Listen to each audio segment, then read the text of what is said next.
The investigation continues tonight into Monday's deadly Amtrak train derailments, this in Missouri. But the crash has also reopened the question of just how safe America's rail crossings really are, including right here in our area. We have 4029's Robert Suhr on this story tonight. He searched for the answers.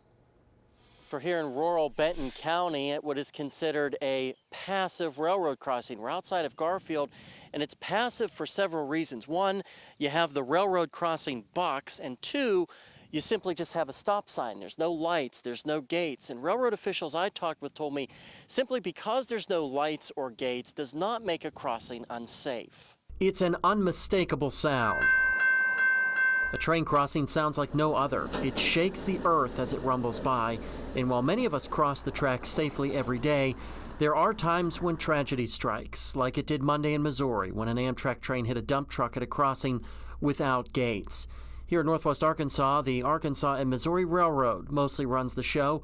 Ron Sparks is the chief of police for the railroad and tells me a lot goes into the decision-making of what kind of crossing will be built. The DOT comes out and does a diagnostic of the crossing. They do traffic patterns. They do the speed of the trains, times the 10-year accident history. There's a lot that goes into the state or the city deciding whether or not signals go in. The railroad doesn't have a call in that. He says their crossings consist of 92 private crossings that have no signage or gates and 190 public crossings, with 50 of them having lights and gates.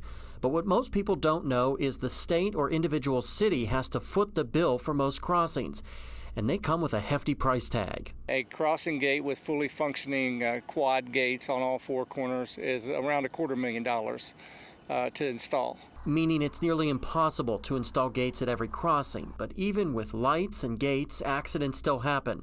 Like this one Wednesday in Fayetteville, where a car was struck on Poplar Street. Thankfully, no one was injured.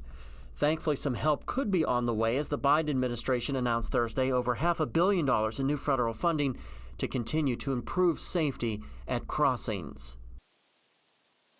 And guys, railroad officials also wanted to stress one more thing, and that is if you ever do encounter a problem at a crossing, well, it's pretty easy what you can do. Every crossing is equipped with one of these blue signs.